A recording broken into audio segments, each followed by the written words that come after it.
I'm here in Ruislip. I'm here in Poole. And I'm here in Southampton to explore the ways in which rugby is tackling homophobia.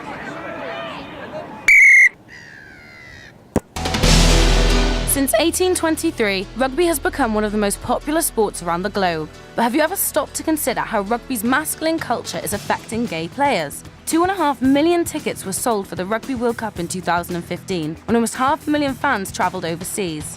With the sport's increasing popularity, is rugby leading the way in tackling homophobia? I'm Lucy Thomas and I'm travelling the country to find out.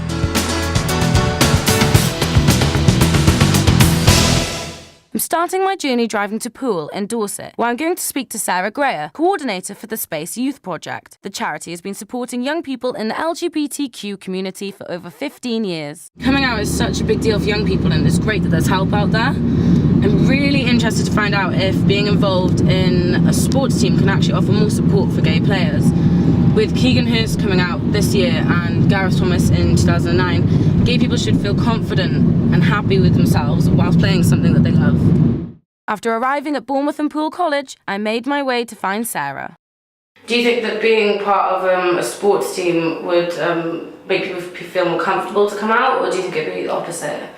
I think in an inclusive sports team it would, but I think there's still a lot of negativity within sports and there's still work to be done. Campaigns like the Rainbow Laces raise the awareness of LGBT issues and raise the mental health issues related to LGBT young people. So I think that helps, but at the moment a lot of sports teams just aren't inclusive enough.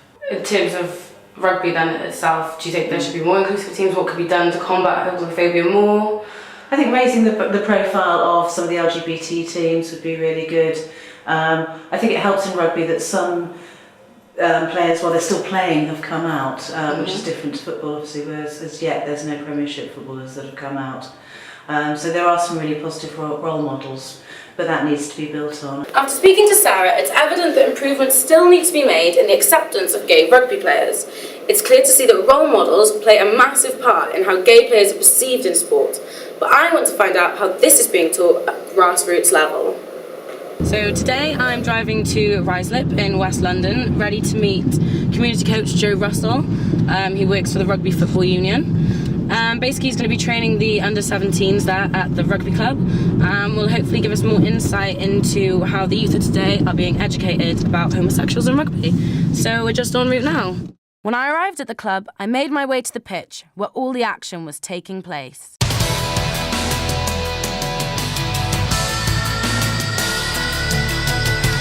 So can you just tell me, do you think homophobia is still like a big issue in rugby today?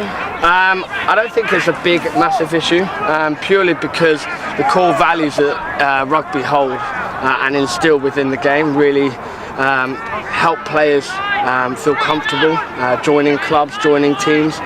It's such an inclusive game that everyone can take part in. So you never actually find players having difficulty joining teams and things like that. There are all gay teams within London which are doing really well, and we, as part of the RFU, we help support that as well. So what policies do the RFU have in place to kind of help people want to come out, homosexuals?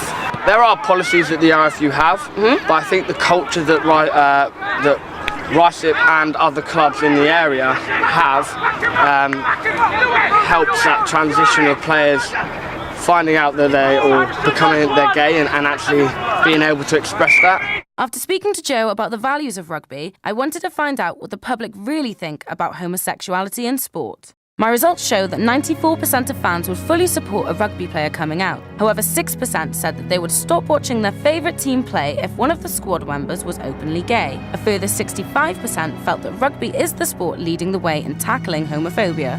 Some of the responses were truly shocking and show that there is still work to be done for homosexuals to get the respect that they deserve. This leads me to my final destination, where I'll be looking into how gay players really feel about homophobia in rugby.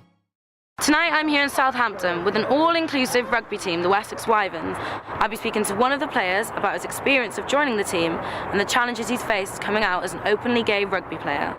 The Wessex Wyverns was formed in June 2014 and welcomes players from all backgrounds. The team was established to encourage gay people to enjoy rugby and develop their skills. I spoke to William Woodhead, who recently joined the club last year. So why did you join the Wyverns then? So about 3 months ago, I was at Southampton Pride. I was just finished doing the Couch to 5K running program, and I was like, I need something to do with my time. And the Wyverns were there, they had a little stall. Up until that point, I had zero interest in rugby in my entire life. I would never have considered joining a straight team because of all these misconceptions that people have, especially like on the pitch. Like you get quite, not intimate, but quite close to other people playing rugby, and not that I personally experienced that, but I can imagine it being quite intimidating. Like you would always have to catch yourself, making sure you're saying the right things, not to alienate yourself from other people because they might not accept you. So what challenges did you originally kind of face coming out? Well, there's lots of misconceptions, lots of stereotypes. Like people, oh, they're gay, and it's like, you know, what kind of like fashion and all this, and it's just like, no, it's not like that. I'm just a normal guy. Like I don't really fit the stereotype. I'm a geek. I play rugby. I'm a normal guy who happens to be gay. And there's like nothing. There shouldn't be anything wrong with there playing shouldn't rugby. be anything wrong with it. Yeah, it's like, but people have all these expectations that, like, if you're playing in a sports team, like, oh, you're only there to look at us in the locker room. It's like, no, no. It's been a great experience since you've joined. Yeah, it's changed my life. I can't get enough of it now. I love it. So is rugby leading the way in tackling homophobia? On my journey, I have discovered that despite there still being a cultural stigma surrounding homosexuals in rugby, progress is being made. Gay teams like the Wessex Wyverns and many more are leading the way in promoting the acceptance of gay rugby players and are setting an example to all sports worldwide.